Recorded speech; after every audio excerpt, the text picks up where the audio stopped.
the summer of 1788, the price of bread in France rose to nearly an average month's salary. This is commonly seen as the tipping point of the French Revolution. Today, we will explore life during the French Revolution as described in Charles Dickens' novel, A Tale of Two Cities, and how his portrayal of family life is a metaphor for the revolution itself.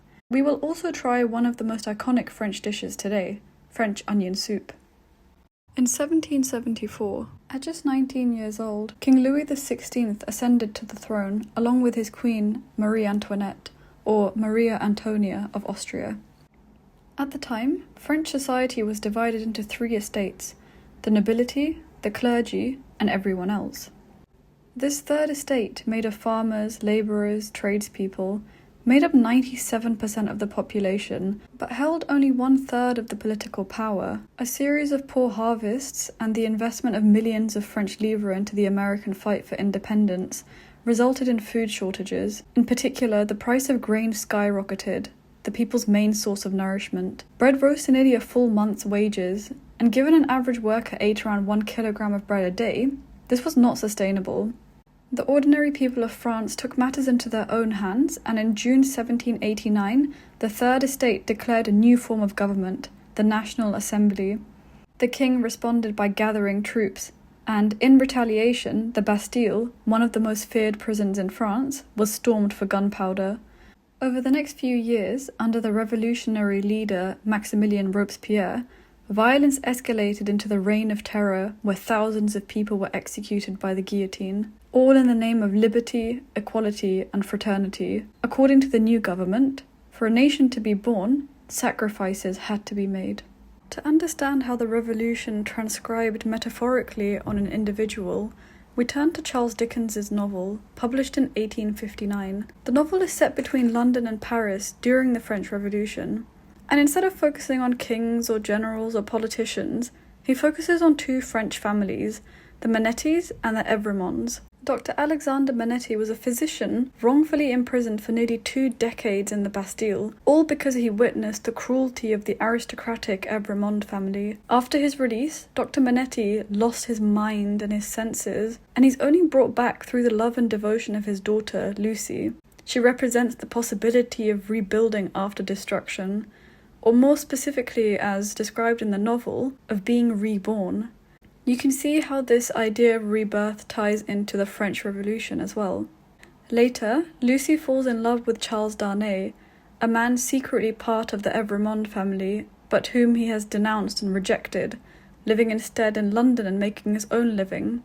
Although, he is later arrested in Paris and sentenced to death, simply for being born into the aristocratic family. And, in the end, the family's trusted lawyer, Sidney Carton, sacrifices his own life to the guillotine so that Charles Darnay and the woman he loves, Lucy, can live.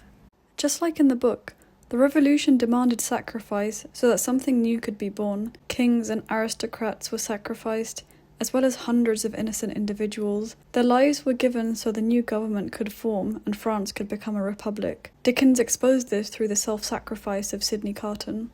The Third Estate survived mainly on bread and simple pottage, or ongoing stews of vegetables that they could find within that season. Bread was the main foundation of every meal, and provided nourishment to the masses. One dish that's associated with this hardship is French onion soup. We will be using a recipe from the 1746 cookbook La Cuisinière Bourgeoise by Joseph Menon. We find in here a simple recipe for onion soup. Put about a dozen of middling-sized onions, shred, over the fire in a stew pan with a bit of butter, turning them till they be done and equally coloured. Moisten them with water or a little vegetable broth, and having seasoned them with pepper and salt, add your broth according to the preceding directions and put your bread to soak. Now, as we discussed earlier, bread was an important part of the French diet. In the 18th century, this had become more prevalent due to the ban on hunting for the Third Estate and difficulties in foraging in larger cities. Grain had then become central to the French diet. Most breads baked during this period used yeast or wild sourdough cultures, sometimes in combination. Sourdough has been used for thousands of years, with origins in ancient Egypt. During the Middle Ages, this shifted towards using barm from the fermentation of beer or other beverages. And from the 18th century onwards, commercial yeasts began to be sold. which were particular strains of yeast that came from barm or sourdough. They were cultivated, processed, and then sold. Butter and milk are also used in this time for finer breads, but we're going to be focusing on the basics of flour, water, yeast, and salt. As the price of grain skyrocketing also meant dairy products became expensive, but even salt had become extremely expensive by this point. So in 1793, the new French government ordered equality bread, or pain d'égalité, such that all persons ate the same type of bread, to both improve equality in food supplies and to increase the food supplies. White bread was reserved for the sick and old, whereas everyone else received bread made of half wheat and half millet or another grain, and no one was happy about it. To first make our bread, we're going to take 7 grams of yeast and add 290 grams of lukewarm water.